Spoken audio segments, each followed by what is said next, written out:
السلام علیکم ورحمۃ اللہ وبرکاتہ۔ ناظرین کرام، جمعۃ المبارک کے اسپیشل ایپیسوڈ کے ساتھ ایک مرتبہ پھر ہم یوٹیوب چینل پہ حاضر ہیں۔ جلدی سے ہمارے یوٹیوب چینل مفتی محمد بلال کو سبسکرائب کریں، لائک کریں اور شیئر کریں۔ آج ہم جمعۃ المبارک کے دن کے حوالے سے یہ حدیث پاک پڑھیں گے کہ جس میں فرشتے بندوں کے لیے دعا کرتے ہیں۔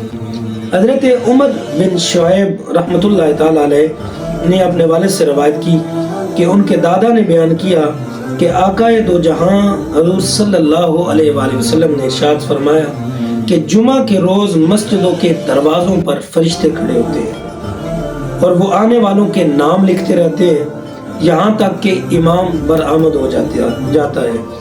اس وقت وہ کاغذ لپیٹ لیتے ہیں اور قلم اٹھا لیے جاتے ہیں۔